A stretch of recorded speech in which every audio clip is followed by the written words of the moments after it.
네, 할렐루야. 이 시간 주님이 저로 나오신 주님 성도되신 여러분, 주님의 이름으로 환영하고 축복합니다. 이 시간 우리 십자가의 보혈을 의지하여 주님께 나아가길 소망합니다.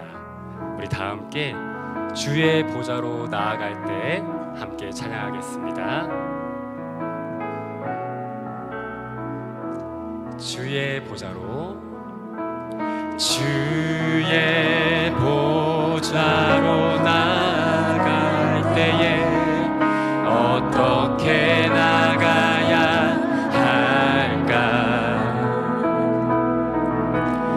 나를 구원한 주의 십자가, 그것을 믿으며 나네. 다시 한번 주의 보좌로, 주의 보좌로 나아갈 때에 나 여전히 부족하나. 나를 품으신 주의 그 사랑, 그것을 믿으며 가네. 우리 자격 없는 내 힘이 아니, 오직 예수님의 보혈로. 자격 없는 내 힘이 아니, 오직 예수님의 보혈로. 우리 십자가의 보혈 찬양합니다. 십자가의 보혈, 완전하신 사랑, 힘입어 나갑니다.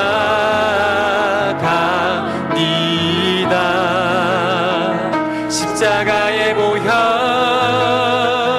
완전하신 사랑, 힘입어 예배합니다. 다시 한번 처음부터 고백합니다. 주의 보좌로, 주의 보좌로 나아갈 때에 어떻게 나가야 할까? 나를 품으신 주의 십자가, 그것을 믿으며 가네. 주의 보좌로, 주의 보좌로 나아갈 때에 나 여전히 부족하나. 나를 품으신 주의 그 사랑, 그것을 믿으며 가네. 자격 없는 내 힘이 아닌, 자격 없는 내 힘이 아니, 오직 예수님의 보혈로. 자격 없는 내 힘이 아니, 오직 예수님의 보혈로. 우리 십자가의 보혈 찬양합니다. 십자가의 보혈, 완전하신 사랑, 힘입어 나갑니다. 십자가의 보혈, 완전하신 사랑, 힘입어 우리 다시 한번 고백하실 때 두 손 들고 십자가의 보혈, 십자가의 보혈, 완전하신 사랑,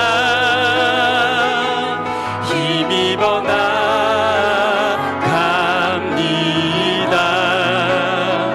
십자가의 보혈, 완전하신 사랑, 힘입어 예배. 우리 목소리로 잠잠하게 고백합니다. 십자가의 보혈, 십자가의 보혈, 완전하신 사랑 힘입어 나갑니다.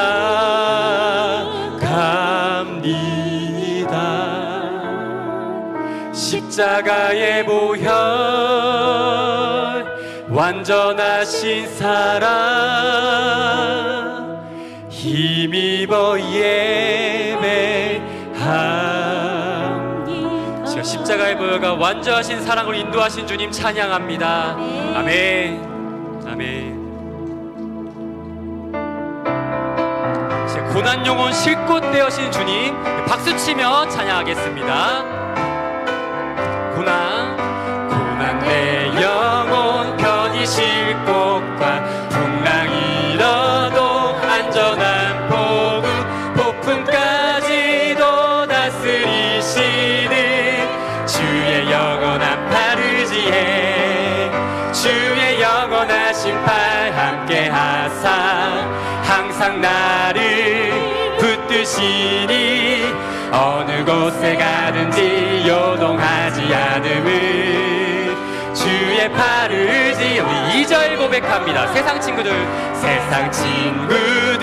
나를 버려도 예수 늘 함께 동행함으로 주의 은혜가 충만하리니 주의 영원한 팔 의지해 주의 영원하신 팔 함께 하사 항상 나를 붙드시니 어느 곳에 가든지 요동하지 않음을 주의 팔을 의지함.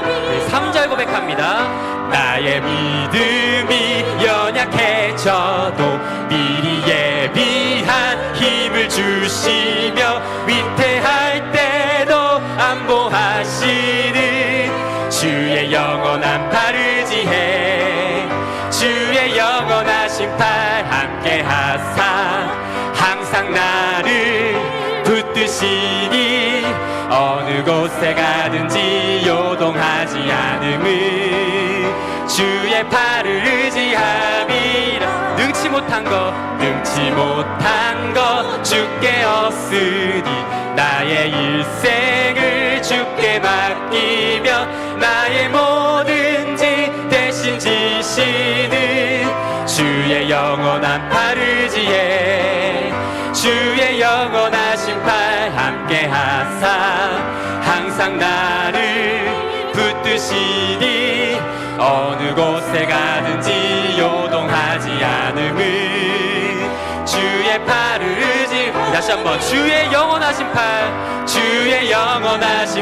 함께 하사 항상 나를 붙드시니 어느 곳에 가든지 요동하지 않음을 주의 팔. 우리 주의 친절한 팔에 안기세 주의 친절한 팔에 안기세 우리 마음이 평안하리니 항상 기쁘고 복이 되겠네 영원하신 팔에 안기세 주의 팔에 그 크신 팔에 안기세 주의 팔에 영원하신 팔에. 우리 날이 갈수록 주의 사랑이 두루 광명하게 비치고 전성 가는 길 편히 가리니 영원하신 팔에 안기세 주의 팔에 그 크신 팔에 안기세 주의 팔에 영원하신. 다시 한번 주의 팔에 그 크신 팔에 안기세 주의 팔에 영원하신. 우리 3절 목소리 고백합니다. 주의 보좌로 나아갈 때에 기뻐 찬미 소리 외치고 겁과 두려움 없어지리니 영원하신 팔에 안기세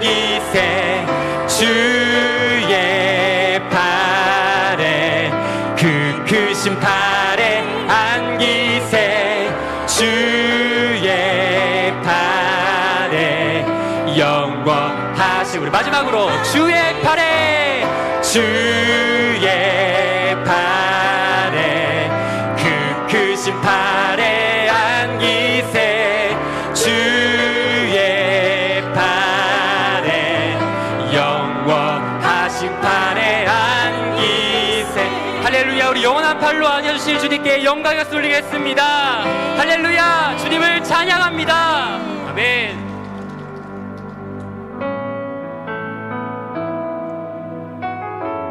우리 인도하시는 주님, 우리 주님께 나아가며 주님을 찬양합니다.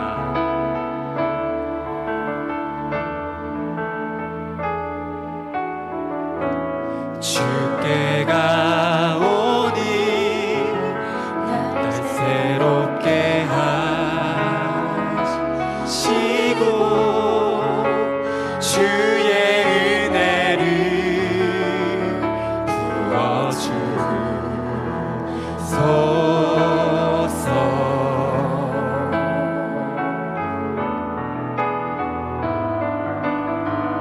내 안에 발견한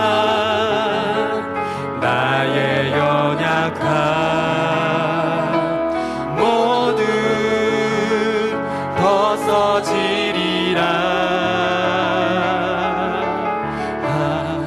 주의 사랑으로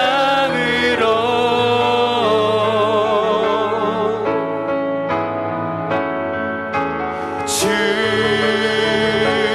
사랑 나를 붙드시고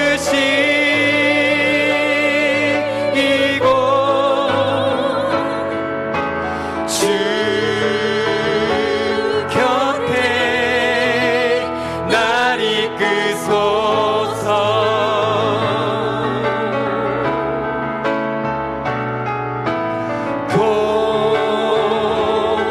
고스리 날개쳐 올라가듯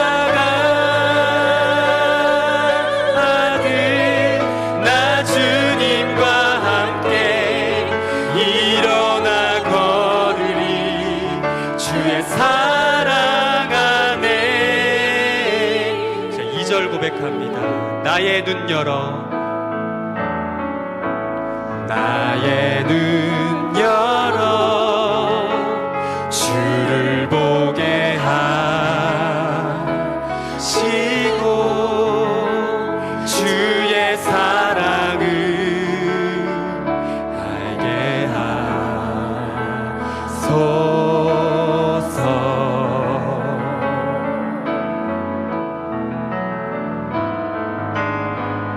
매일 나의 삶에 주 뜻 이뤄지도록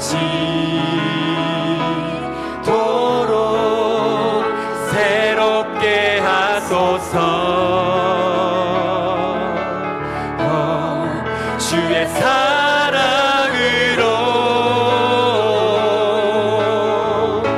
주 사랑, 주 사랑 나를 붙드시고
고통과 어떤 시련과 염려 속에서도 주님께 나아가 주님의 사랑과 은혜를 의지할 때 그런 원하는 믿음으로 담임 목사님과 우리 예배를 위해서 우리 다 함께 기도하시겠습니다. 사랑의 하신 하나님 감사합니다. 주님 이 시간 이 자리 가운데 주 사랑으로 우리를 붙들어 주시고 그 사랑으로 말미암아 우리를 아버지 하나님의 놀라우신 사랑하심과 은혜하심으로 변화시켜 주시니 감사합니다. 우리 그런 믿음으로 나아갑니다. 이 시간 주님께서 함께하여 주시고 주님 담임 목사님 입술 가운데 인도하여 주셔서 하나님 그 말씀이 우리 살아계신 하나님의 놀라우신 말씀이 되게 하시고 그냥 왔다 그냥 가는 시간 되지 않도록 아버지 인도하여 주시옵소서.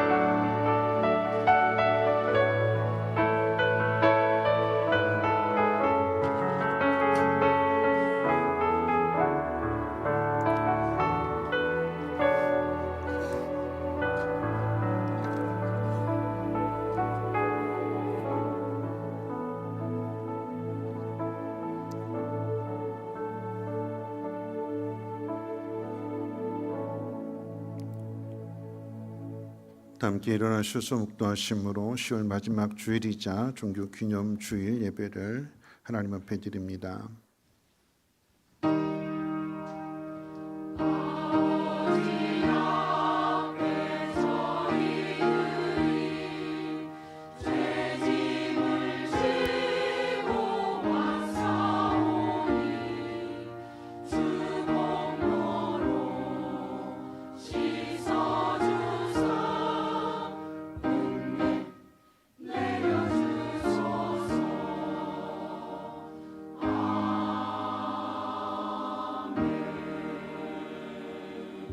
왕이신 나의 하나님이여, 내가 주를 높이고 영원히 주의 이름을 송축하리이다. 내가 날마다 주를 송축하며 영원히 주의 이름을 송축하리이다. 여호와는 위대하시니 크게 찬양할 것이라. 그의 위대하심을 측량하지 못하리로다. 아멘. 거룩하신 하나님, 오늘도 하나님이 택하신 자녀들 하나님 귀한 전으로 인도해 주심을 감사를 드리고, 한 주일 동안 살아가면서 하나님 말씀대로 살지 못하고 믿음 나타나지 못함을 긍휼히 여겨 주시사 우리의 마음 어루만져 주시고 하나님의 높고 위대하심을 깊이 깨달음으로 인하여서 믿음의 담력을 얻게 하시고 다시 한번 도전하며 승리할 수 있는 복된 심령들 되게 하옵소서. 그 하나님을 경배하며 찬양하게 될 때에 하나님 함께하여 주시고 주의 영광의 임재를 나타내 주시옵소서. 감사드리며 모든 말씀 우리 구주 예수님의 이름으로 기도하옵나이다. 아멘. 찬송가 26장 통일찬송가로 14장입니다.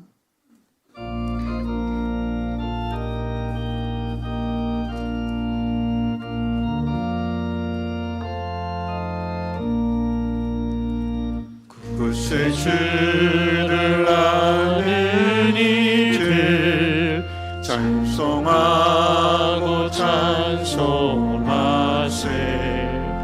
맘과 뜻 다 힘 다하여 경배 드리세. 주를 알지 못한 이들 주가 친히 인도하사 그의 피로 구속하니 찬송 부르세.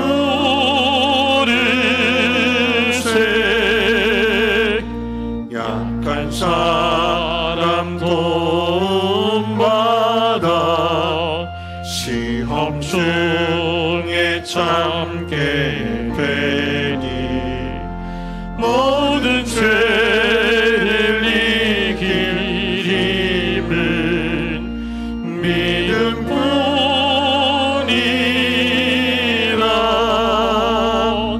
진리 되신 우리 주는 영원토록 변함없네.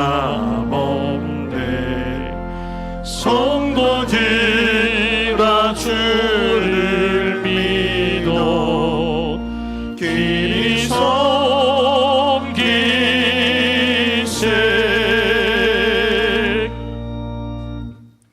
교독문은 80번 함께 교독합니다. 찬송가 되는 교독문은 80번입니다. 우리가 이 보배를 질그릇에 가졌으니 이는 심히 큰 능력은 하나님께 있고 우리에게 있지 아니함을 알게 하려 함이라. 우리가 사방으로 우겨쌈을 당하여도 쌓이지 아니하며 답답한 일을 당하여도 낙심하지 아니하며 박해를 받아도 버림받지 아니하며 거꾸로 뜨림을 당하여도 망하지 아니하고 우리가 항상 예수의 죽음을 몸에 짊어짐은 예수의 생명이 또한 우리 몸에 나타나게 하려 함이라. 우리 살아있는 자가 항상 예수를 위해 죽음에 넘겨짐은 예수의 생명이 또한 우리 죽을 육체에 나타나게 하려 함이라. 아멘. 사도신경으로 신앙을 고백합니다. 전능하사 천지를 만드신 하나님 아버지를 내가 믿사오며 그 외아들 우리 주 예수 그리스도를 믿사오니 이는 성령으로 잉태하사 동정녀 마리아에게 나시고 본디오 빌라도에게 고난을 받으사 십자가에 못 박혀 죽으시고 장사한 지 사흘 만에 죽은 자 가운데서 다시 살아나시며 하늘에 오르사 전능하신 하나님 우편에 앉아 계시다가 저리로서 산자와 죽은 자를 심판하러 오시리라. 성령을 믿사오며 거룩한 공예와 성도가 서로 교통하는 곳과 죄를 사하여 주시는 곳과 몸이 다시 사는 곳과 영원히 사는 것을 믿사옵나이다. 아멘. 다 함께 앉으셔서 찬송가 254장 통일 찬송가로 186장 찬송 후에 최원당 장로님 기도해 주시겠습니다.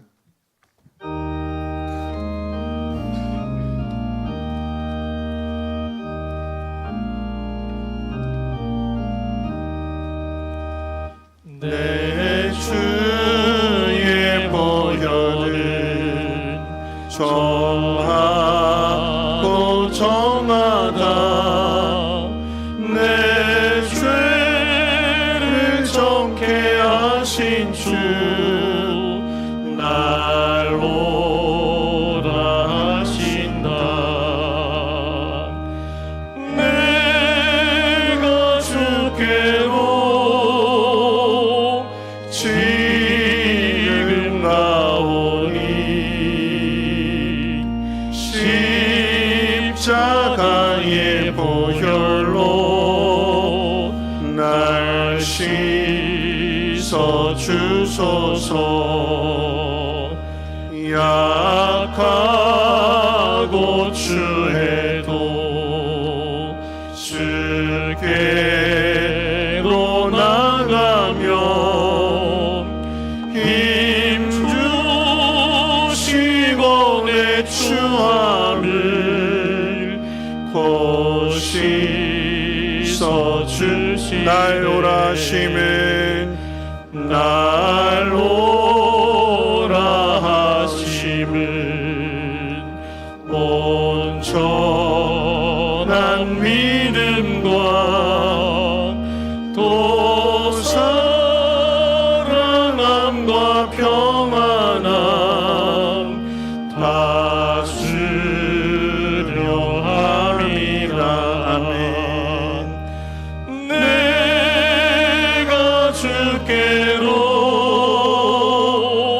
지금 가오니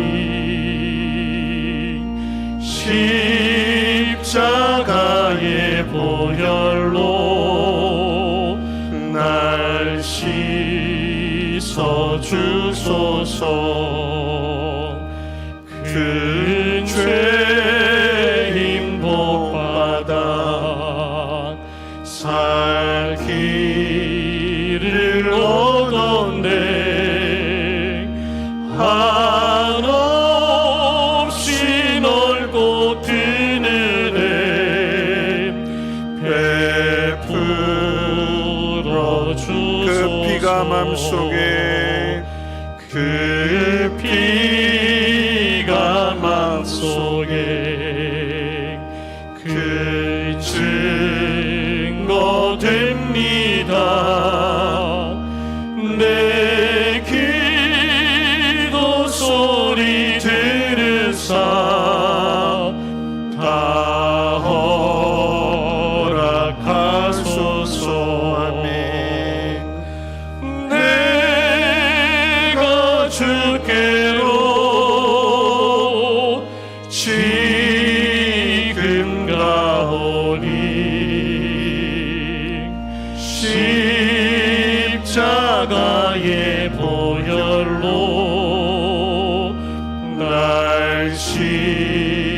있어 주소서.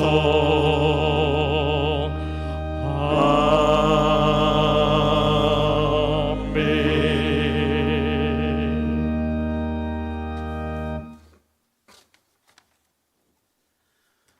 기도드리겠습니다. 날마다 우리가 호흡할 수 있는 생명 주시고 온갖 결실을 맺는 계절로 풍성함을 허락하시어 평안히 살 수 있도록 허락하신 하나님께 감사와 영광을 드립니다. 한 주간도 하나님의 백성으로 살아갈 때에 저희들에게 말씀으로 역사하셨고 우리가 살아갈 축복의 통로로 허락하여 주셨지만 우리는 그 은혜를 흘려보내지 못하고 나의 삶 속에만 쌓아놓았음을 고백합니다. 용서하여 주시옵소서. 거룩하신 하나님, 들녘은 오국백과의 열매로 가득하며 수수할 때를 기다리고 있는데 그 열매 속에는 가득 채우지 못한 열매도 있습니다. 그 열매를 바라보며 우리의 신앙을 뒤돌아보기를 원합니다. 회개와 연단을 통하여 하나님께 가까이 가기를 힘쓰며 우리에게 주어진 그 은사들, 그 사명들 잘 감당할 수 있도록 인도하여 주시옵소서. 그리하여 우리에게 보석 같은 열매를 주시기를 기다리시는 하나님께 이 수수할 때를 하나님과 합한 자 되어 몸의 자녀와 토지의 소산과 육족의 새끼가 복을 받는 성민교회의 모든 성도가 되게 하여 주시옵소서. 거룩하신 하나님, 지금 지구촌은 위기의 시대 속에서 깨닫지 못하고 하나님께 도전하는 바벨탑만을 고집하며 쌓아가고 있습니다. 어리석고 무지한 사람들을 용서하여 주시고 이를 위해 기도하는 하나님의 자녀들의 기도를 들으시고 외인들의 어리석음을 깨닫게 하여 주시옵소서. 이 나라 대한민국을 기억하여 주시사 하나님께 감사와 찬양이 부족함을 용서하시고 깨어 기도할 교회들이 무릎 꿇고 회개하는 부흥의 역사가 있게 하여 주시옵소서. 전능하신 하나님, 우리의 필요를 채워주셔서 성민교회를 반석교회에 세우셨사오니 성민교회를 통하여 주님께서 이루고자 하시는 그 사역들이 온전히 이루어지게 하여 주시옵소서. 거룩하신 하나님, 이 풍요로운 계절에 풍요로움으로 교만해지거나 자랑하는 성민교회가 아니라 시련과 고통과 절망에 빠져있는 이웃을 향하여 사용되게 하여 주시고 십자가의 영생만을 자랑하며 복음을 전하는 교회 되게 하여 주시옵소서.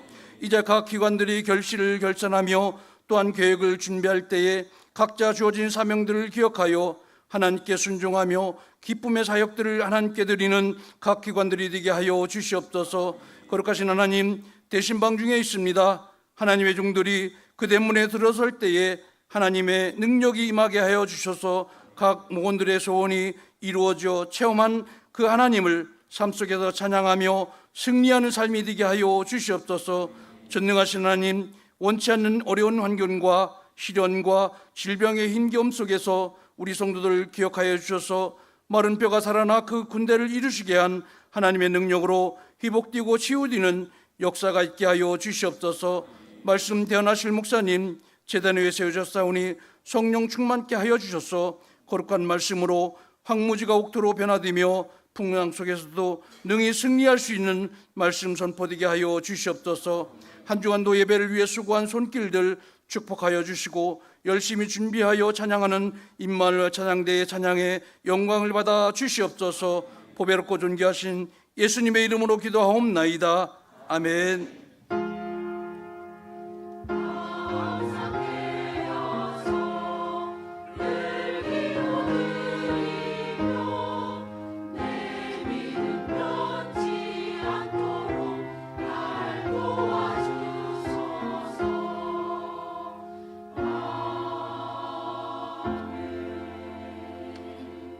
네, 교회 소식은 주보를 참고해 주시고요. 오늘 오후 5시 당회로 모이도록 하겠습니다. 오늘 저녁 예배는 시원 청년부 주간 예배로 드리게 됩니다. 우리 시원 청년부의 부탁인데 예배 찬양이 6시 30분부터 시작이 된다고 합니다. 그러니까 오늘만 조금 10분 정도 좀 일찍 오시면 우리 찬양팀이 또 우리 청년부가 준비한 모든 것을 기도하면서 계획하고 준비한 거니까 그 시작부터 은혜가 되는 거죠. 중간에 오시지 말고 이왕이면 오늘만이라도 좀 우리 청년들 다음 세대들 축복하고 격려한다는 의미에서 10분만 조금 빨리 와주시기를 바라겠습니다. 총남전도의 산행이 돌아오는 토요일 아침 8시에 강서고등학교 맞은편에서 버스가 출발한다고 합니다. 우리 남전도 회원님들 누구나 다 오실 수 있습니다. 우리 남전도 회원님들 함께 모이셔서 우리 등록하신 분들 다 오셔가지고 이날만큼이라도 함께 단합이 되고 하나가 되는 그 자리에 빛내주시기를 바라겠습니다.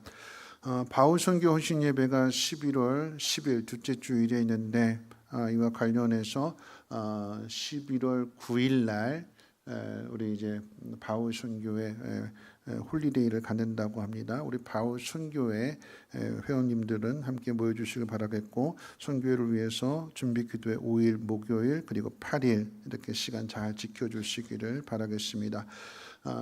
11월 감사의 달 앞에 두고 땡큐 페스티벌 많은 분들이 좀 관심 가져주시고 한 해 돌아보면서 하나님께 받은 은혜를 고백하고 표현하게 될 때에 이건 내 자랑이 아니라 하나님의 일하심을 나타내는 곳이기 때문에 하나님이 증거되어지는 곳이 모두에게 은혜가 임하는 것이고 또 하나님의 이름이 높임을 받게 되는 것입니다.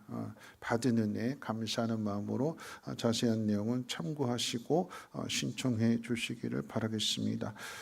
주보에 나와 있지 않습니다만 추가 권고로서 이제 오늘부터 이번 주부터 또 이제 8번째 우리 새가족 등록 3주간의 또 과정이 시작이 됩니다. 이번 8기가 되는데 올해 8기인데 이번에 3분이 등록하실 예정이라서 이분들을 위해서도 많은 관심과 기도를 부탁드리겠고요. 최숙경 집사님 가정에서 어제 김유나 우리 청년의 결혼 은혜 가운데 잘 마쳤다고 축하해 주셔서 감사하다고 식당에 떡을 준비하셨다고 합니다. 식사하실 때 맛있게 드시고 이 새로운 가정을 위해서도 많은 기도를 부탁드립니다. 하나님 말씀 보도록 합니다. 하나님 말씀은 누가복음 8장 13절과 14절 말씀. 누가복음 8장 13절 14절 말씀. 제가 가진 성경으로 신약 성경 104페이지고요. 누가복음 8장 13절과 14절 말씀, 2절 말씀은 제가 봉독합니다. 바위에 있다는 것은 말씀을 들을 때 기쁨으로 받으나 뿌리가 없어 잠깐 믿다가 시련을 당할 때 배반하는 자요, 가시떨기에 떨어졌다는 것은 말씀을 들은 자이나 지내는 중 이생의 염려와 재물과 향락의 기운이 막혀 온전히 결실하지 못하는 자요. 아멘. 임마누엘 찬양대 찬양 있겠습니다.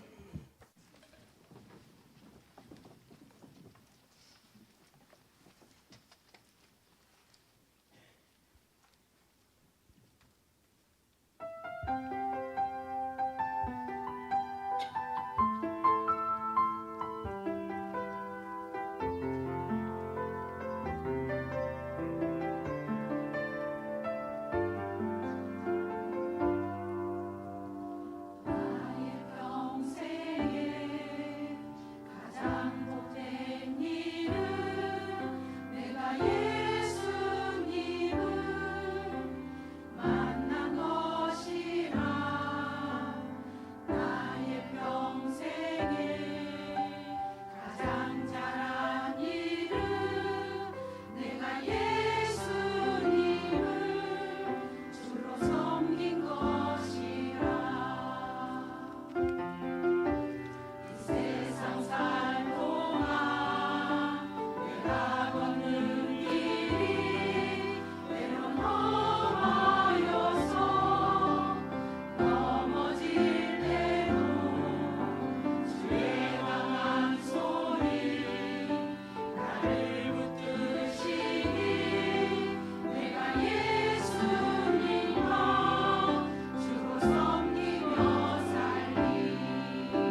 기도하겠습니다. 좋으신 하나님, 하나님을 아바 아버지라 믿으며 또한 그렇게 부르며 하나님 앞에 왔습니다. 믿지 못하여 넘어졌던 우리들을 다시 일으켜 세워주시고 아버지의 사랑으로 어루만져 주옵시며 그 믿음이 다시금 회복될 수 있도록 하나님 인도해 주옵소서. 하나님 예물이 씌워지는 곳곳마다 하나님 예물이 마중물 되게 하시고 종자 씨앗이 되게 도와주셔서 이 예물이 심겨진 것보다도 30배, 60배, 100배 놀라운 교실들 나타나게 하시고 보다 더 많은 사람들이 하나님을 찬양하며 하나님을 경배하며 하나님께로 돌이킬 수 있는 은혜를 더하여 주옵소서. 하나님 이 일에 먼저 순종하는 주의 백성들 돌아보시고 간증할 일들, 감사한 일들, 하나님 영광을 나타내는 일이 더욱더 넘쳐나게 해주시고 그 믿음이 더욱더 깊어지며 성장하며 결실하는 믿음들 되게 하옵소서. 오늘도 말씀을 듣습니다. 겸손히 듣게 될 때 깨달아지게 하시고 새 힘을 허락해 주시옵소서. 감사드리며 모든 말씀 우리 구주 예수님의 이름으로 기도합니다. 아멘. 지난 한 주일 동안도 편안하게 잘 지내셨는지요? 네, 그렇죠. 지난 한 주간 동안 걱정도 했고 염려도 많이 했는데 역사적으로 본다면 오늘이 종교개혁 주일이거든요. 잘못된 것들, 냄새나고 더럽혀지고 썩혀졌던 것들이 다시 새롭게 된 날이 바로 이제 1951년 종교개혁이 되는 것입니다. 오늘 그런 의미에서 우리 옆에 분하고 인사 나누실 때에 이렇게 종교개혁과 관련해서 인사를 나누실 텐데 잘 들어보시고 조금 길어질 수 있겠죠. 잘 들어보시고 이렇게 인사했으면 좋겠습니다. 오늘은 종교개혁 주일입니다. 당신의 삶에 날마다 새로운 변화가 있기를 축복합니다. 그러니까 그 성격도 급하셔. 끝까지. 오늘은 종교개혁 주일이라고 하는 것을 확인시켜주고 당신의 삶에 새로운 변화, 새로운 개혁이 일어나기를 원한다라고 하는 축복이거든요. 자, 다시 한번 해볼까요? 오늘은 종교개혁 주일입니다. 당신의 삶에 날마다 새로운 변화가 일어나기를 축복합니다. 시작. 네.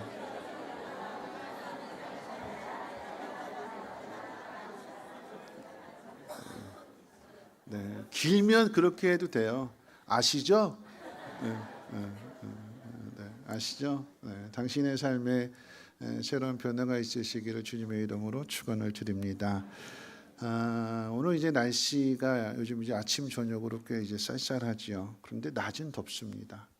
일교차가 크기 때문에 감기에 걸리는 분들도 많아지고 있습니다. 이 감기는 우리에게 유익을 주기도 하지만 또한 해로움을 주기도 합니다. 유익이라고 하는 것은 몸에 이상이 있다라고 하는 신호를 줌으로써 몸을 쉬어주고 몸을 돌아보게 합니다. 해로움이라고 하는 것은 나이 드신 분들에게는 이 작은 감기로 생각이 되지만 그런데 나이 드신 분들에게는 이 감기가 폐렴이 되고 폐렴은 또한 합병증이 되거나 또 폐혈증을 일으키기도 하지요. 그래서 자칫 생명을 잃을 수도 있습니다. 젊고 건강한 사람에게는 약을 먹지 않아도 그냥 며칠 쉬기만 해도 몸의 기능이 회복이 되지만 몸이 약해지거나 나이가 많으신 분들에게는 이 작은 감기가 치명적인 독이 될 수도 있습니다. 작은 일이 누군가에게는 아무것도 아닌 것이 되지만 누군가에게는 불행이 될 수도 있다는 이야기입니다. 씨 뿌리는 비유에 대해서 우리가 이제 3주에 걸쳐 생각하고 있습니다. 다음 11월 달에 이제 추수하는 달이고 감사하는 달이기 때문에 우리가 어떻게 하면 결실할까? 그 과정에서 이 3주간 동안의 말씀을 살펴보고 있는데 첫 주에 길가와 돌밭과 가시떨기와 좋은 밭 이렇게 4개의 밭 중에서 4분의 1인 좋은 밭을 통해서 하나님의 나라가 세상 가운데 나타나고 있다고 그랬습니다. 지난주에는 길가와 같이 단단한 마음에 대해서도 생각해 봤습니다. 참고로 길가와 돌밭과 가시떨기 그리고 좋은 밭은 어떤 의미에서 본다면 구원의 서정, 다시 말하면 구원의 순서와도 같습니다. 길가는 복음을 받아들이지 않는 사람이고, 돌밭과 가시떨기는 복음을 받아들였는데 믿음이 깊지 않아서 점점점 성화가 되어는 과정이라고 이야기할 수 있고, 좋은 밭은 결실을 하게 되면 창고에 들어가기 때문에 저장되는 것이고, 그렇게 되면 영화의 단계에 들어간다고도 생각해 볼 수 있습니다. 오늘은 돌밭과 가시떨기밭, 다시 말하면 우리의 성화하는 과정에 대해서 조금 더 생각해 보겠습니다. 말씀의 제목은 밭의 특징을 나타내는 시련과 염려입니다. 먼저 이제 돌밭에 대해서 한번 생각해 볼 텐데요. 이 돌밭이 가진 문제와 관련하여 마태복음, 마가복음, 누가복음, 씨 뿌린 자의 비유가 이 세 복음서에 다 기록됐다고 그랬잖아요. 그 가운데 마태복음 13장에서는 해가 돋은 후에 뿌리가 없으므로 말랐고 그랬습니다. 우리 방송팀 자막에 원고 있으면 이 빨간 글씨는 좀 자막으로 한번 띄워주시면 감사하겠습니다. 마가복음 4장에서는 해가 돋은 후에 타서 뿌리가 없으므로 말랐고, 그리고 오늘 본문 누가복음 8장에서는 더러는 바위 위에 떨어짐에 싹이 났다가 습기가 없으므로 말랐고, 이렇게 기록하고 있습니다. 이 돌밭에 대해 해석하기를 마태와 마가는 환난이나 박해로 해석을 했고, 오늘 본문에서는 시련으로 해석을 하고 있습니다. 즉 돌밭은 환난이나 박해와 같은 시련 앞에 넘어져서 결실하지 못하는 밭이라는 것입니다. 자, 그렇다면 한번 생각해 볼 텐데요. 이 돌밭이 당하는 시련은 뭘까요? 뭐가 시련일까요? 돌밭이니까 밭에 있는 돌이 시련일까요? 그렇지 않습니다. 돌이 시련이 아니라 해가 시련이 되는 것이고, 뜨거운 햇볕이 시련이 되는 것입니다. 돌밭에 대하여 마태복음은 해가 돋은 후에 말랐다고 그랬습니다. 마가복음은 한 걸음 더 나가서 해가 돋은 후에 타서 뿌리를 내리지 못했다고 그랬습니다. 오늘 본문에서는 이것을 다른 표현으로 습기가 없어서 말랐다고 그랬습니다. 뿌리가 밑으로 내려가서 이 생수를 빨아 올려 드려야 되는데, 이 습기를 빨아 올려야 되는데, 그래서 이 수분을 유지해야 되는데, 그렇게 하지 못함으로 인하여 마가복음에서 말하고 있는 것처럼 타서 말라져 버린 거예요. 해는 따뜻함을 주고 어두운 곳을 밝게 해주고 비타민 D와 같은 영양분도 주고, 또한 식물에게 있어서는 광합성도 일으키는 등 좋은 것인데 어떻게 시련이 될 수 있느냐고 반문할 수 있을 것입니다. 그런데 그 해가 폭염이 되면 사람은 열사병에 걸리게 되고 식물은 탄저병에 걸려 죽습니다. 그 폭염과 이 뜨거운 태양열 아래에서, 그 폭염 아래에서도 수분만 잘 공급이 된다면, 물을 잘 준다라고 하면 그 수분을 유지하게 될 때는 아무리 폭염이라고 할지라도 그것을 이겨낼 수 있는 것이고, 그것을 통해서도 열매를 맺을 수 있는 것입니다. 충분하게 이길 수 있다면 유익이 된다라고 하는 거죠. 우리의 삶의 시련이 그렇습니다. 우리 중 누구도 시련이 없는 인생, 고난이 없는 인생은 없습니다. 예수 믿는다고 모든 걱정, 모든 염려, 모든 두려움, 모든 시련 다 사라지는 것이 아니라, 예수 믿으니까 하나님이 그냥 잘 도와주셔서 순풍에 돛단 듯이 인생이 그렇게 유유하게 흘러가는 것이 아니라 수많은 고난을 만나고 수많은 시련도 만나게 됩니다. 여러분, 성경에 보면, 구약의 말씀 가운데 보면 이 시련하면 떠오르는 사람이 요셉이고 다윗이고 욥이고 이런 사람들이 떠오르게 되잖아요. 신약에 있어서도 많은 사도들이 시련도 받게 되는 거고, 또 가장 대표적으로 시련하게 되면 바울을 떠올리게 됩니다.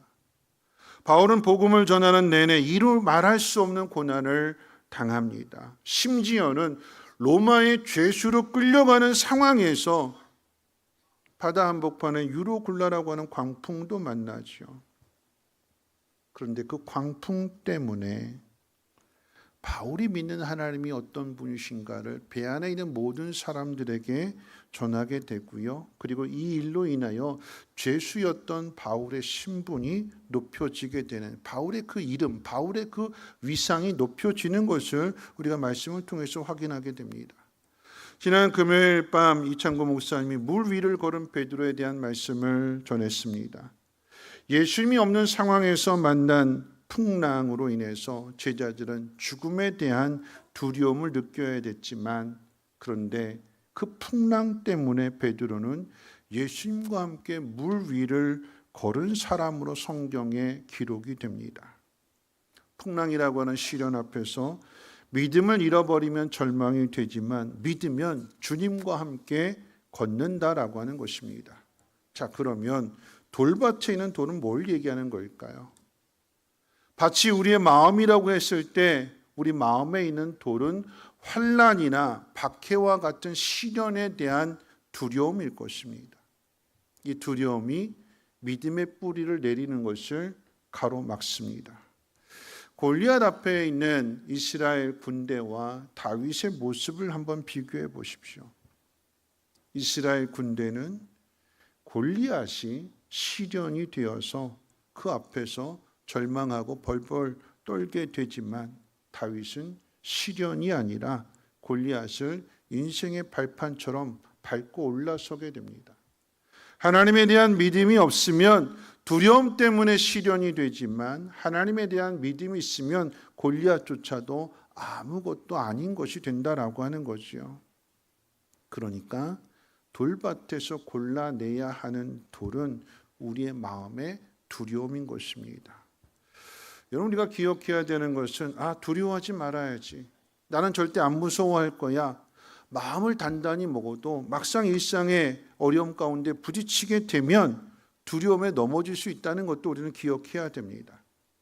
우리는 믿음의 뿌리가 약해서 넘어지게 되지만, 그런데 그렇게 넘어진 우리를 다시 일으켜 주시고 또다시 기회를 주시는 분이 하나님이심을 잊지 말아야 될 것입니다. 광야 이스라엘 백성처럼 하나님의 은혜를 그렇게 많이 경험한 사람들이 없음에도 이 광야 1세대가 가나안 땅을 정탐하는 과정 속에서 아낙 자손들의 이 장대함을 보게 되니까 두려워서 절망하게 됩니다. 그래서 가나안 정복을 실패하게 되죠. 근데 그것으로 끝났을까요? 실패했으니까 땡이었을까요? 아니지요. 그 실패의 교훈이 그 다음 세대에게 있어서 가나안 정복의 믿음을 만들어냅니다. 부모 세대는 실패했는데 자녀 세대는 가나안 땅에 들어가잖아요. 누군가는 실패한 그 일이 또 다른 누군가에게는 성공이 될 수도 있다는 것입니다. 근데 그 차이가 뭘까요? 누군가는 들어가는데 누군가는 들어가지 못하게 되는 그 차이가 뭘까요? 말씀이고 믿음입니다. 여러분, 그 다음 세대가 요단강을 건너가는 곳으로부터 이제 가나안 정복의 여정이 시작되었을 때에 그 당시에 강물이, 그 앞에 흐르는 이 요단 강물이 모든 것들을 다 집어삼킬 만한 그런 기세로 맹렬하게 달려든다고 그랬어요. 근데 그 강을 어떻게 건너갈까요? 사람의 방법으로는 찾을 수가 없지요. 방법을 찾는다고 해도 오랜 시간이 걸려야 됩니다. 그런데 하나님 말씀대로 순종하게 되니까, 말씀대로 행하게 되니까 그 강물이 갈라지게 되는 것이고 그 길을 걸어가게 됩니다. 그리고 여리고성을 만났어요. 여러분, 이 여리고성을 이스라엘 민족의 군대로, 이스라엘 민족의 무기로 무너뜨려야 된다라고 하면 절대 무너뜨릴 수가 없습니다. 변변한 무기조차 없거든요. 그럼 사무엘 상에 보면 가나안 땅을 정복하고 이스라엘 왕국이 되었음에도 불구하고 그 이스라엘 왕이 사울 왕이었는데 칼이 사울 왕과 요나단밖에 없었대요. 애굽에서 나와서 광야 길을 40년 동안 걸어간 이스라엘 백성들이 무기를 준비할 리가 없습니다. 매일매일 걸어가고는 그 행군의 여정인데 어떻게 준비하겠어요? 아무것도 준비된 무기가 없어요. 근데 거기에 여리고성은 천연 요새잖아요. 이 문을 꽁꽁 걸어 잠그고 있으면 이걸 무너뜨릴 방법이 없어요. 근데 하나님 말씀을 따라가니까, 하나님 말씀대로 행하게 되니까 여리고성이 무너지게 되는 것이고 가나안 땅을 정복하게 되는 거 아니겠습니까? 믿음을 가지니까 아무것도 아닌 것이 되는 거예요. 믿음이 없게 되니까, 하나님 말씀을 따라가지 않게 되니까 아무것도 아닌 것이 아니라 두려움 그 자체가 되는 것이고, 낙심하게 되고 절망하게 되는 거고, 주저앉게 되는 거고, 다시 뒤로 돌아서게 되는 거죠. 믿으니까, 말씀을 믿으니까, 하나님을 믿으니까 두려움이 아니더라라고 하는 것입니다. 여러분, 그런 의미에서 두려움을 이기는 것은 하나님에 대한 말씀이고 하나님에 대한 믿음입니다. 우리 마음의 이 두려움의 돌을 골라낸다라고 하는 것은 반대로 하나님 말씀으로 채우면 되는 거예요. 그렇기 때문에 하나님 말씀을 읽어야 되고, 말씀을 읽는 가운데 깨닫게 된 그 말씀은 마음 가운데 붙들어야 되는 거예요. 말씀을 새겨야 되는 거예요. 여러분, 이 성경을 교회 올 때만 들고 와서 보지 마시고요. 집에 가서 예배 끝났네, 교회 갈 일 없네, 집에 놔뒀다가 교회 가야 되네, 성경 어디지, 성경 찾아가지고 와서 본문 말씀 오늘 누가복음 8장입니다. 누가복음 8장 설교 끝. 그러고 이렇게 덮어버리지 마시고 말씀을 읽으셔야 돼요. 말씀을. 금요일 날 목자들 모여서 이야기할 때 한 목자가 우리 성경을 읽어보자고 미션을 줬대요. 미션을. 그 목원들이 열심히 성경을 읽더래요. 하나님 말씀을 읽어야, 그 말씀이 내 마음에 꽉 자리를 잡아야 두려움이 있을 공간이 없는 거예요. 말씀이 채워져 있으니까 두려움이 떠나가게 되는 거예요. 돌이 저절로 튕겨져 나가게 되는 거예요. 근데 이것을 말씀으로 채워놓지 않으면 여러분, 이 작은 돌이 점점 커져서, 오늘 누가 보면 뭐라고 얘기냐, 바위라고 그랬어요. 바위. 점점 커져가는 거예요. 점점 커지게 되면 두려움이 바위가 됩니다. 에베소서 6장 17절 말씀 가운데 보면 마귀를 대적하는 그 일에 성령의 전신갑주를 입으라 그러면서 에베소서 6장 17절에 이렇게 이야기합니다. 구원의 투구와 성령의 검 곧 하나님의 말씀. 그 말씀을 가지래요. 말씀을 가지면, 하나님 말씀이 마음에 있는 사람은 마귀를 두려워하지 않습니다. 세상도 두려워하지 않습니다. 근데 이걸 반대로 하게 되면 어떻게 되느냐? 마귀는 하나님의 말씀을 마음에 둔 사람을 이길 수 없다라고 하는 의미가 되는 거죠. 하나님 말씀이 마음에 있는데, 하나님 말씀을 확실하게 믿고 있는데 사단이 반대할까요? 사단이 가로막을까요? 방해할 수 있을까요? 못해요.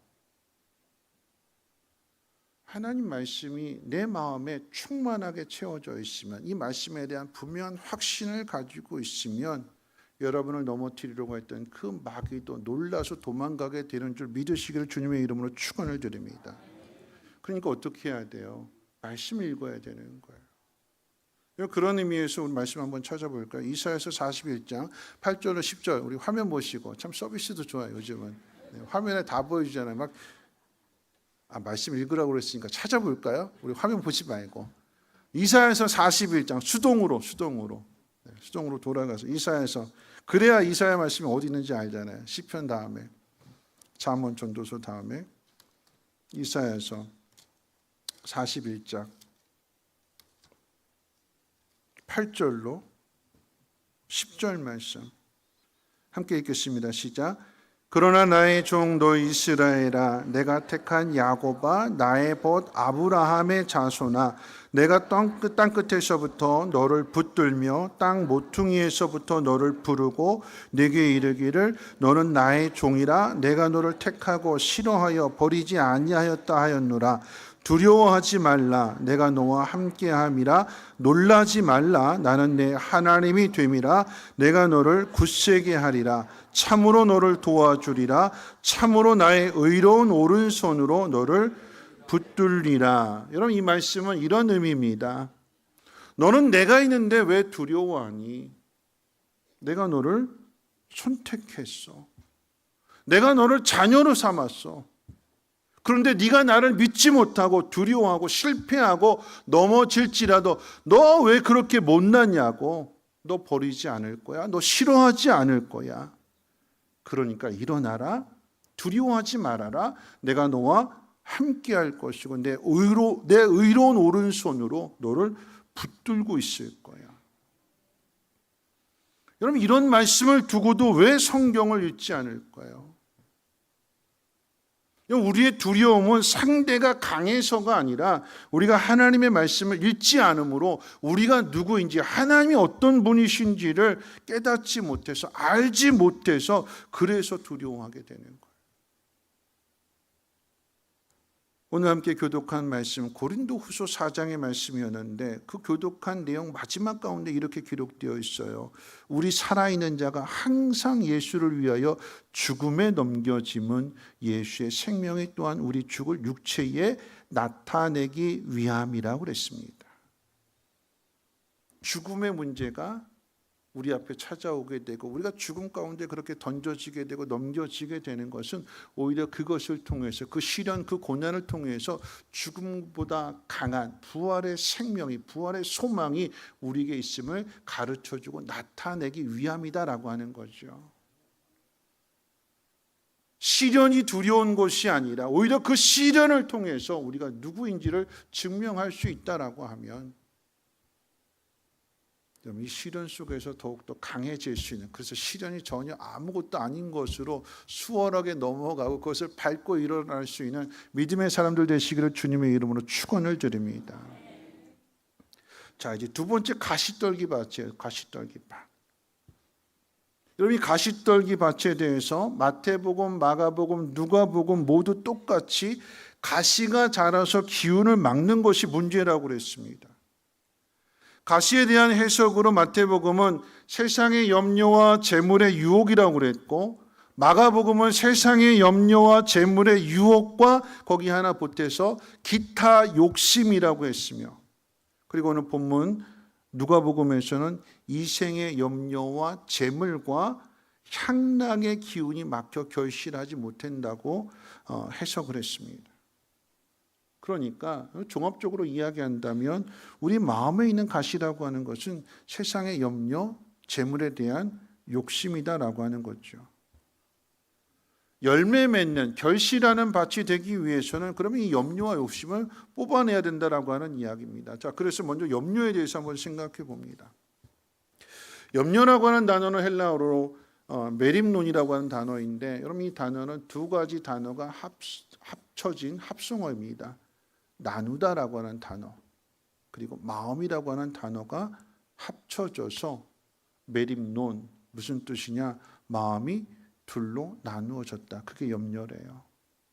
하나님에 대한 생각과 세상에 대한 생각으로 마음이 나누어진 사람에게 염려가 그 속에서 가시가 되어서 점점 자라게 되고 나를 찌르게 되는 거예요. 헬라어로는 메림논인데 영어 단어로는 worry라고 하는 단어입니다. worry. 이 worry라고 하는 단어의 어원적인 뜻은 재미있게도 물어뜯는다라고 하는 뜻을 가지고 있어요. 그러니까 염려가 내 속에 들어오게 되면 이 염려가 내 영혼을 물어뜯는 거예요. 이 염려가 크면 어떻게 물을까요? 염려가 작으면 작게 물겠지요. 그렇죠? 여러분 이제 그 치와와가 아웅 하고 무는 거랑 진돗개가 엉 하고 무는 거랑 허스키가 응 하고 무는 거랑 어떤 게 더 아파요? 큰 개가 물면 더 아프죠. 염려가 크면 내 영혼을 더 크게 물어뜯어요. 그럼 어떻게 될까요? 물어뜯으면 아파서 아무것도 못해요. 어흥 소리만 들어도, 개 짖는 소리만 들어도 주저앉아요. 두려워해요. 염려가 그렇대요. 염려가. 이 염려가 강하게 물어뜯기 시작하면 아무것도 하지 못해요. 현실에 안주하게 됩니다. 새로운 변화에 대해서 전혀 생각하지 않습니다. 그럼 초보 운전자가 면허증 이제 딱 땄어요. 아주 그냥 따끈따끈한 면허증 가지고 도로에 이제 주행한다고 차를 몰고 나갔어요. 제일 어려운 게 뭘까요? 초보 운전자가 차선 바꾸는 거, 그렇죠? 좌회전도 하고 우회전도 해야 되는데 이렇게 하려고 그러면 뒤에서 그냥 뭐 비켜줘요, 안 비켜줘요? 안 비켜줘, 빵빵거리면서 너 들어오지 마 그러면서 막 그리고 더 세게 달려오잖아요, 그렇죠? 깜빡 켜도 양보 안 해줘요. 그럼 어떻게 될까요? 이건 내가 이렇게 했다가 부딪히면 어떻게 되나 염려하게 되잖아요. 그럼 뭐만 할까요? 직진만 하는 거예요. 예전에 한번 말씀드렸는데 그 시트콤 새 친구라는 시트콤에서 안문식 씨가 면허를 땄어요. 옆에서 이제 가르쳐 주겠다고 주행 연수 시켜 주겠다고 그래가지고 딱 운전대를 잡았는데 하려고 그러면 옆에서 빵빵거리게 되고 세게 달려고 그러니까 그냥 벌벌벌 떨면서 직진만 계속하다가 경부고속도로 탄 거잖아요. 경부고속도로 탔으면 가다가 나와야 되는데, 그렇죠? 판교에서 나와야 되고 오산에서 나와야 되고 빠져나면 다시 올 수 있는데 빠져나가려고 그러면 오른쪽에서 빵빵거리니까 계속 직진만 경부선이니까 어디까지 가요? 부산까지 가는 거. 내가 가고자 하는 목적지하고 엉뚱한 데가 있는 거예요. 다르게. 뭐가요? 염려가요. 염려가 나를 물어뜯기 시작하면 아무것도 할 수 없어서 내가 가야 할 목적지에 못 가고 엉뚱한 데 가 있더라라고 하는 거죠. 여러분, 오늘 말씀의 염려는 세상에 대한 염려라고 해요. 세상에 대한 염려. 여러분, 세상에 대한 염려가 뭘까요? 앞으로 이 세상이 어떻게 될 것인가? 자녀들 안 낳는데 인구가 점점 줄어들고 있는데 이 세상 어떻게 될 것인가? 경제가 점점 어려워지고 있다고 하는데 경제는 어떻게 될 것인가? 지구온난화가 계속되고 있는데 앞으로 자연재해는 어떻게 일어나게 될 건가? 염려하기 시작하게 되면 한도 끝도 없는 거예요. 여러분, 이 모든 염려의 가장 근원은 뭐냐면 이런 일들로 인해서 나는 어떻게 될 거냐, 내 인생 어떻게 될 거냐, 그거 염려하는 거잖아요. 여러분, 그런데 이 염려와 관련해서 예수님은 산상설교 말씀 가운데 이렇게 말씀하셨어요. 너희 중에 염려함으로 그 키를 한 자라도 더할 수 있겠느냐. 그러므로 내일 일을 위하여 염려하지 말라. 내일 일은 뭐가 한대요? 내일이 염려한다. 한날의 괴로움은 오늘로 족하대요. 오늘로 족하대. 오늘의 문제 가지고 내일 어떻게 되나 내일 어떻게 되나 그거 괴로워하지 말고 오늘을 충실하게 살면 하나님이 날마다 일용할 양식을 통해서 한 걸음 한 걸음씩 우리를 인도해 주시고 우리의 미래는 하나님이 인도해 주신대요. 그걸 믿으면 평안하지만 그걸 믿지 못하면 염려하게 되는 거고 두려움이 가득하게 되는 거죠. 베드로전서 5장 7절 말씀은 이렇게 이야기합니다. 너희 염려를 다 주께 맡기라. 이는 그가 너희를 돌보심이라. 앞에 예수님의 산상설교의 말씀과 베드로전서 5장 7절의 말씀을 같이 연결해서 생각한다면 염려하지 마라. 하나님 아버지께서 자녀인 너희들을 돌보신다. 그러니까 그 문제를 다 하나님 앞에 맡기라라고 하는 것입니다.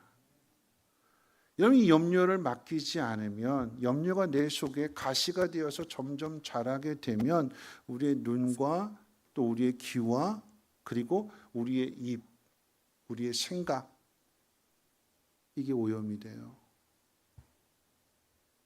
염려가 내 속에 가득 채워져 있으면 눈으로 똑같은 것을 본다 할지라도 부정적으로 보게 돼요. 안 되겠네, 틀렸네, 아유 끝났네.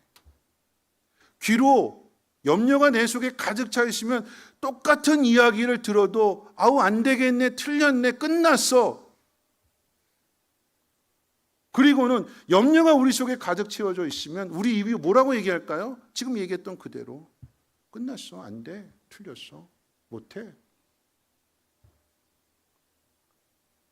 염려가 우리의 이 뇌를 정지시키는 거예요. 여러분, 그런데 이 염려의 반대가 뭐죠? 믿음이라고 그랬잖아요. 믿음. 이 염려의 반대는 믿음인데 믿음이 우리 안에 채워져 있으면 어떻게 되느냐? 이 뇌가 활발하게 움직여요. 현실적으로는 안 되는데 어려운데 근데 하나님 말씀이 방법을 만들어내는 거예요. 아주 획기적인 아이디어가 나오게 되는 거예요. 전혀 세상의 사람들이 생각하지 못한 방법으로 하나님 그 일을 이루어 주시는 거예요. 염려가 있으면 내가 가지고 있는 눈과 이 귀와 이 입이 마비가 되고 부정적인 기능을 하게 되지만 믿음이 내 안에 채워져 있게 되면 이 뇌가 아주 활성화되어서 아주 기가 막힌 아이디어, 기가 막힌 방법들을 찾아내는 것이고 그 일을 이루게 되는 것이고 그러므로 열매가 맺어지는 줄로 믿으시기를 주님의 이름으로 축원을 드립니다. 다음 이제 욕심이에요. 욕심. 염려가 기운을 막았고 욕심이 기운을 막는다라고 했을 때 여러분, 욕심이라고 하는 것은 재물이라고 그랬어요. 재물과 관련된 욕심. 결국 우리가 우리 마음속에 뭘 자꾸 찌르냐? 이 돈 문제가 우리를 찌르는 거예요. 돈. 그럼 사람은요, 돈 없이 살 수가 없죠. 돈이 있어야 삽니다. 예수 믿는 사람이라고 돈 없이 살 수 있을까요? 못 살아요. 예수 믿는 사람도 돈이 필요해요. 돈 있어야 됩니다. 돈이 있어야 물건 살 수 있고 돈이 있어야 버스 탈 수 있잖아요. 예수 믿는 사람이라고 저 예수 믿는 사람이다 그럼 버스 기사님이 어서 오십시오 그러고 자리 들어오라고 그래요? 아니잖아요. 그렇죠? 신고당해요. 돈 내야 돼요. 돈 내야 돼요. 돈 벌어야 돼요. 여러분, 그런데 돈을 쫓아가지 말라라고 하는 이야기. 돈을 인생의 목적으로 삼지 말라라고 하는 이야기입니다. 돈이 내 마음 가운데 자꾸 나를 찌르기 시작하게 되면 결국 이 돈에 쫓아가는, 돈을 따라가게 되는 인생이 되고 말아요. 마태복음 6장에 보면 한 사람이 두 주인을 섬길 수 없다고 하시면서 하나님과 재물을 겸하여 섬길 수 없다고 그랬습니다. 하나님도 좋고 돈도 좋다라고 하는 것은 안 된다는 거예요. 둘 중 하나를 택해야 한다고 합니다. 어느 걸 택해야 될까요? 재미있는 것은 하나님과 재물 중 둘 중에 하나를 택하라고 예수님께서 산상수훈을 통해서 말씀하시면서 그 다음이 바로 염려에 대한 말씀으로 이어지는 거예요. 두 주인 섬길 수 없다. 하나님과 재물을 겸하여 섬길 수 없다. 그 말씀 바로 다음에 무엇을 먹을까, 무엇을 입을까, 무엇을 마실까 염려하지 마라. 염려에 대한 이야기가 나와요. 두 주인을 섬길 수 없다. 하나님만 섬겨라. 하나님의 자녀인 것을 깨달으면 그러면 하나님이 모든 것들을 채워주신다. 디레핀 백합화를 봐라. 공중에 내는 사회를 봐라. 길쌈 수고 안 해도 하나님이 먹여주시고 하나님이 채워주신다. 왜요? 하나님이 아버지가 되시니까. 근데 이 사실을 깨닫지 못하게 되면 미래가 보이지 않는데 다들 어렵다 힘들다 막 이런 이야기를 하게 되니까 이 어렵고 힘든 세상을 살아내려면 뭐가 있어야 돼요? 뭐니 해도 뭐가 있어야 돼요? 머니가 있어야 되는 거잖아요. 하나님을 믿지 못하면, 하나님에 대한 믿음이 없으면 뭘로 내 미래를 확보하느냐? 사람은 돈으로 자신의 미래를 안정되게 확보하려고 한다라고 하는 거죠. 근데 내일은 하나님 앞에 있다고 그랬어요. 잘 생각해 보세요. 우리 마음속에 하나님에 대한 생각으로 가득 채워져야 되는데 하나님에 대한 생각으로 채워지지 않고 세상에 대한 염려를 생각하게 되면 우리 세상에 대한 그 염려 속에 뭐가 쑥 들어오냐면 돈이 쑥 들어와야 돼. 돈이 쑥 들어오게 되면 삼각관계가 되는 거예요. 나, 하나님, 돈. 삼각관계가 피곤한 거예요. 그죠? 부부 사이에 누군가 껴들면 피곤한 거예요. 골치 아픈 거예요. 불행해지는 거예요. 뭘 택해야 될까요? 누구를 택해야 될까요? 하나님이라고. 오늘 계속해서 말씀하고 거예요. 하나님이 우리의 아버지가 되신다. 근데 이 사실을 믿지 못하게 되면 돈에 대한 생각을 자꾸 하게 되면 돈이 자꾸 우리를 찔러요. 아까 염려는 우리 물을 뜯는다고 그랬잖아요. 이 염려와 연결해서 이 돈에 대한 생각이, 돈에 대한 걱정이 자꾸 우리를 찔러요. 그럼 어떻게 될까요? 계속 돈을 생각하게 되고 돈을 따라가게 되고, 그러면 이 돈의 유혹을 절대 물리치지 못한다라고 하는 거죠. 돈이 없으면 불안해지기 때문에 계속 여기에 매이게 되는 것입니다. 자, 이 염려에 대한 생각을 어떻게 뽑아낼 수 있느냐? 이 염려에 대한 가시를 어떻게 뽑아낼 수 있느냐? 욕심이라고 하는 가시를 어떻게 뽑아낼 수 있느냐? 우리 말씀 한번 찾아볼까요? 누가복음 21장 34절로 35절 말씀. 다시 본문으로 돌아와서 뒤로 넘어가게 되면 누가복음 21장 34절로 35절 말씀. 같이 한번 읽어볼까요? 시작. 스스로 조심하라. 그렇지 않으면 방탕함과 술 취함과 생활의 염려로 마음이 둔하여지고 뜻밖의 그날이 덫과 같이 너희에게 임하리라. 이러므로 너희는 장차 올 이 모든 일을 능히 피하고 인자 앞에 서도록 항상 기도하며 깨어 있으라. 여러분, 생활에 대한 염려로 가득하게 되면 영적으로 메마르게 되고 영적으로 둔해져서 그것이 덫이 된대요. 그러니까 둔해지게 되니까 분별력이 없어지게 되는 거예요. 보지 못하게 되는 거죠. 그래서 이 생활에 대한 염려로 인해서, 돈의 문제로 인해서 덜컥 발목이 잡히게 되는 거예요. 그러니까 우리가 해야 될 일은 조심해라, 깨어 있어라, 이렇게 예수님 말씀하시는 거예요. 조심해라, 깨어 있어라. 그날이 갑자기 온다.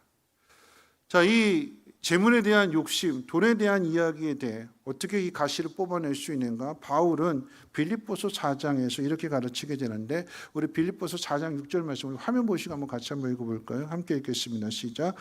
아무것도 염려하지 말고 기도와 간구로 너희 구할 것을 감사함으로 하나님께 아뢰라. 그리하면 모든 지각에 뛰어난 하나님의 평강이 너희 마음과 생각을 지키시리라. 네. 성경은 우리 마음을 찌르는 염려와 돈에 대한 문제를 해결하는 길이 기도라고 가르쳐주고 있습니다. 여러분 보세요. 예수님이 십자가를 앞에 두고 있습니다. 고난과 죽음을 앞에 두셨어요. 예수님이 어떻게 그 십자가의 길을 가실까요? 얘들아, 내 앞에 십자가 있다. 나 죽는다. 근데 나 아무렇지도 않아. 잘 봐라. 나 간다. 그러고 가셨을까요? 아니요. 예수님이 제자들에게 뭐라고 말씀하시냐면 내가 슬픔이 가득하다. 내가 이 십자가의 죽음으로 인해서 내 마음이 고민이 가득하다. 예수님도 슬퍼하셨고 예수님도 고민하셨고 예수님도 염려하셨어요. 그런데 그 고민과 슬픔과 염려가 계속해서 자리를 잡고 퍼져나가는 것을 예수님은 차단하셨어요. 뭐라고 말씀하셨냐? 내가 고민되었고 내가 슬픔이 가득하다. 자, 그러니까 기도하러 가자 그러셨어요. 기도하러 가자. 그게 겟세마네 기도예요. 내 마음이 심히 슬프다. 내 마음이 심히 괴롭다. 그러니까 기도하러 가자. 기도하러 가자고 하셨을 뿐만 아니라 제자들에게 기도를 부탁해 주셨어요. 나를 위해서 기도해다오. 여러분, 우리가 해야 될 일은 무엇이냐? 이 염려가, 이 돈에 대한 걱정이 우리를 물어뜯지 않도록 우리가 빨리 기도하는 자리로 나아가야 되는 거예요. 예수님 땀이 피가 되도록 기도하셨고 승리하셨습니다. 이 돈과의 삼각관계에 빠지지 마십시오. 하나님을 선택하시고 하나님만 사랑하십시오. 그리고 하나님께 여러분의 필요를 기도하십시오. 악한 자에게도 이 지금 산상수훈에서 악한 자도 자기 자식에게는 좋은 것을 주는데 하물며 하나님 아버지일까 보냐. 하나님 아버지께서 그 자식이 구하는 것을 외면하겠느냐? 아니다. 들어주신다. 기도를 가르쳐 주세요. 구하라, 찾으라, 두드리라. 어제 이제 대신방 하는 가운데 한 목장에 갔어요. 근데 그분이 그런 고백을 하세요. 감사하다고. 참 감사하다. 그래서 뭐가 감사하세요? 그랬더니 아들한테 어느 날 전화가 왔대요. 엄마 큰일 났어. 내 전세 보증금 날라가게 생겼어. 5천만 원인데요. 이 전세 보증금이 날라가게 생겼대요. 집 주인에 의해서 날아가게 생겼대. 그랬더니 이분이 아들한테 우리 기도하자 그랬대. 기도하자. 그런데 기가 막히게 그 집을 새로운 사람이 이 집을 딱 사버리면서 이 전세보증금이 다 해결됐어요. 돈 받을 수 있게 됐대요. 그렇게 될 수 없는데 기가 막히게 그렇게 됐대요. 그러면서 참 감사하다고 고백하셨어요. 어떻게 이렇게 됐을까요? 우리 힘으로 안 되는 거잖아요. 우리 힘으로 안 돼서 기도하니까 그 목장 식구들에게 함께 기도를 부탁하게 되니까 어떻게 해요? 그 기도가 하나님 앞에 상달되어지는 거고 하나님이 도와주시는 거고 그래서 우리가 하나님의 자녀라고 하는 것을 깨닫게 되는 것이고 이 시련도 우리가 넘어갈 수 있게 되는 거 아니겠습니까? 말씀을 정리하겠습니다. 여러분 돌밭의 문제는 시련 앞에 무너지는 두려움입니다. 가시떨기의 문제는 세상에 대한 염려와 돈에 대한 욕심입니다. 이 돈에 대한 욕심은요 끝이 없는 거예요.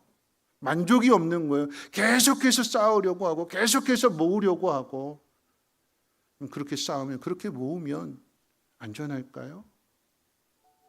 예측할 수 없는 거죠.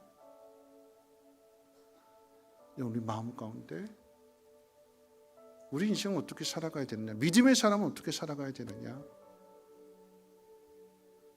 똑같이 해가 떠오르게 되는데 아우 해 좀 가려주세요. 해 좀 없게 해주세요가 아니라 해가 떴는데 이 해가 나한테 유익이 될 수 있도록 내 안에 두려움이 사라지게 되면 시련이 나한테 온다 할지라도 이 시련을 통해서 유익을 얻게 되는 것이고 하나님을 드러내게 되는 것이고 하나님의 영광을 나타내게 되는 거죠. 우리 마음속에 가시가 있대요. 염려라고 하는 가시. 재물에 대한 욕심. 여러분 이것을 뽑아내는 길. 결국 오늘의 답은 뭐냐? 말씀과 기도래요. 이게 신앙생활의 가장 기본 중에 기본입니다. 오늘 하나님 말씀을 들었다면 그냥 들은 것으로 끝나지 말고 여러분 염려할 문제 앞에서 이 말씀 다시 한번 읽어보시고 또 우리 유튜브를 통해서 다시 한번 말씀을 또 한번 들어보시고 깨닫게 대한 말씀은 그 말씀을 여러분 붙드십시오. 그리고 기도의 자리로 나오십시오. 여러분 그 기도의 자리는요 여러분 일상의 삶이 되는 거예요. 걸어가다가 기도를 할 수도 있고 또는 그냥 설거지 하다가도 그 자리가 기도의 자리가 될 수 있는 거잖아요. 그런데 이 기도의 범위를 조금 더 넓혀서 함께 기도하는 자리로 나온다면 새벽 예배가 될 수도 있고 금요 예배가 될 수도 있고 목장 예배가 될 수도 있고 함께 모여서 기도한다면 그 모습을 하나님이 보실 때 더 기뻐하시지 않을까요? 한 사람이 기도하는 것보다 마음을 모아서 기도하는 그 모습을 하나님이 더 기뻐하시지 않을까요? 하나님 우리의 믿음을 보십니다. 왜 말씀을 들어야 되고 왜 기도를 해야 되는지 왜 우리의 마음속에 있는 이 두려움을 그리고 염려를 뽑아내야 되는지 종교개혁자 마틴 루터가 그의 믿음의 동역자인 필립 멜랑히톤에게 쓴 편지를 통해서 이 편지를 소개하고 말씀 마치겠습니다. 이렇게 편지를 썼어요. 그대의 마음속을 지배하고 있는 염려는 위기에 크게 달려있지 않고 우리의 믿음 없음에 크게 달려있다. 하나님은 강하셔서 죽은 자도 넉넉히 살릴 수 있는 분이시다. 하나님은 흔들리고 있는 이 과업을 완성하기 위해 넘어진 자를 다시 세우시며 서 있는 자들에게는 힘을 불어넣으신다. 우리가 이 일에 자격이 없다면 다른 누군가를 통해서 이루실 것이다. 하지만 우리가 아니라면 이 세상에서 그 일에 준비된 어떤 사람들이 또 있겠는가? 난 다짐한다. 예수를 통해 이 일을 이루어낼 수 있음을. 우리는 세상이 주는 두려움과 염려에 빠져 있을 사람이 아니라 그것을 밟고 있는 사람이며 그 위에 있는 사람입니다. 주님과 함께 그 일을 이루어내시고 하나님 앞에 큰 기쁨 되시기를 주님의 이름으로 축원을 드립니다. 우리 함께 일어나셔서 우리 행복이라고 하는 찬송 부르실 텐데요. 여러분, 이 행복이라고 하는 찬양의 가사를 잘 생각하면 한번 불렀으면 좋겠어요. 아기가 길을 걸어가다가, 어린아이가 길을 갔다가 넘어지죠. 그러면 엄마 아빠는 가만히 보고만 있을까요? 아이의 자립심을 키워주기 위해서 일어나 그럴 수도 있죠. 근데 아이가 일어나지 못하면, 울고 앉아 있으면 엄마 아빠는 가서 아이의 손을 잡아 일으켜 줍니다. 옷도 털어주고요. 그럼 아이는 또 걷지요. 엄마 아빠가 아이의 손을 잡아 넘어진 아이를 일으켜 줄 수는 있지만 대신 걸어줄 수는 없어요. 걷는 건 아이의 몫입니다. 그 아기가 갔다가 또 넘어지겠지요. 그럼 엄마 아빠는 또 일으켜 주는 거예요. 이것이 반복이 되면서 아이의 다리에 힘이 생기기 시작하면 그때는 안 넘어집니다. 아니, 넘어져도 스스로 일어날 수 있는 거예요. 믿음은 결단하는 거예요. 우리가 결단하는 것이고, 우리가 실패하고 우리가 넘어질지라도 하나님 우리를 다시 일으켜 세워주십니다. 우리 일상 가운데 억울한 일, 답답한 일, 속상한 일, 믿음이 크면 아무런 문제가 되지 않은데 믿음이 작으면 넘어져요. 그런데 하나님이 그렇다고 버리지 않으신대요. 싫어하지 않으신대요. 다시 일으켜 주신대요. 왜요? 자녀이니까. 그래서 우리 행복을 만들어 가시면 좋겠습니다. 우리 함께 찬양합니다. 화려하지 않아도.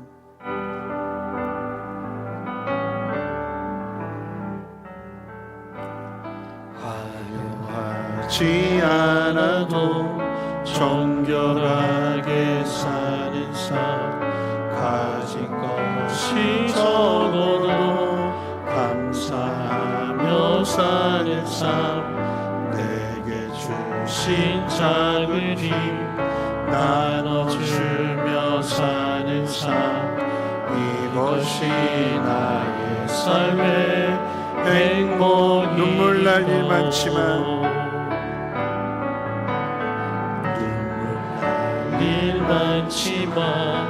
기도할 수 있는 것, 억울한 일 많으나 주를 위해 참는 것, 비록 짧은 작은 삶, 주 뜻대로 사는 것, 이것이 나의 삶의 행복이라오.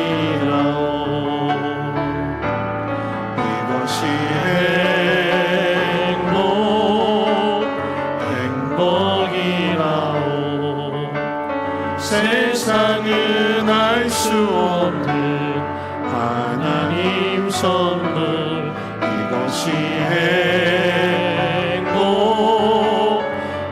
행복이라오. 하나님의 자녀로 살아가는 것, 이것이 행복이라오. 오늘 말씀 생각하면서 한번 기도해 볼 텐데요. 두려움, 염려, 돈에 대한 걱정, 그래서 절망도 하고 낙심에 빠져 있을 수도 있고 주저앉아 있을 수도 있습니다. 포기하려고 하는 마음도 가질 수 있습니다.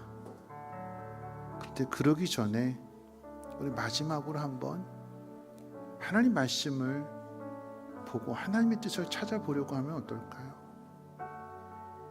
포기하기 전에 다시 한번 기도하는 시간을 가져보면 어떨까요? 그리고 정말 간절하게 하나님 아버지 나 좀 도와주세요. 기도하고 기도를 부탁하고 함께 기도해 보면 어떨까요? 여러분에게 주어진 그 삶의 모든 환경 속에서 이 시련으로 끝나지 않고 우리는 이 시련을 이겨냄으로 인해서 강한 사람이 되어야 될 것이고 거룩한 사람이 되어야 될 것입니다. 하나님 나를 도와주세요. 하나님 나를 불쌍히 여겨주세요. 세상에 대한 걱정 내어버리고 말씀으로 충만해지게 도와주시고 말씀 붙들고 살아가게 하옵소서. 우리 함께 통성으로 하나님 앞에 기도합니다. 사랑 많으신 하나님 감사합니다. 오늘도 말씀을 듣습니다. 하나님 세상에 대한 걱정, 염려, 앞으로 어떻게 살지, 내게 주어진 자리가 있는데 가장으로 부모로서 그 자녀를 어떻게 돌봐야 되지, 때로는 자녀로서 부모님을 공경해야 되는데 내 형편이 어렵고 힘든데 어떻게 하지? 낙심하지 않게 하시고 돈에 매이지 않게 해주시고 하나님 그 속에서 다시 한번 말씀을 통해서 위로를 얻고 힘을 얻고 하나님 말씀으로 채우게 하여 주시옵. 살아있고 운동력 있는 말씀이라고 그랬습니다. 성령의 검을, 하나님 말씀의 검을 갖게 하여 주시고 마귀가 주는 그 유혹들, 마귀가 주는 두려움, 걱정, 근심 물리치게 하여 주시고 하나님의 선한 일을 이루어갈 수 있는 하나님의 사람들 되어지게 도와주시옵소서. 감사드리며 예수님의 이름으로 기도합니다. 말씀을 들었습니다. 기도할 마음을 갖게 하여 주시고 하나님 우리의 아버지가 되심을 믿으며 우리의 연약함을 고백할 때에 하나님 응답해 주시고 떡으로 사는 것 아니라 하나님 말씀으로 산다라고 하는 것을 깨닫게 해 주시고 믿음이 굳건해질 수 있도록 하나님 역사해 주시옵소서. 믿음이 강하면 강할수록 시련이 아무것도 아닌 것 되게 해 주시고 시련을 밟고 일어설 수 있는 믿음의 주인공들 되게 하옵소서. 이제는 우리 주 예수 그리스도의 무한하신 은혜와 하나님의 그 크신 사랑하심과 성령님의 감화 감동 충만 보호 역사하심이 두려움과 염려와 재물의 욕심을 뽑아내고 결실하는 신앙되기로 다짐하고 결단하는 사랑하는 주의 백성들 머리머리 위에와 가정과는 모든 일과 특별히 자녀들 위해 성민교회 쉼터 유치원 이 나라의 민족과 북한 땅과 전 세계 위에 이제로부터 영원토록 항상 함께 있을지어다. 아멘.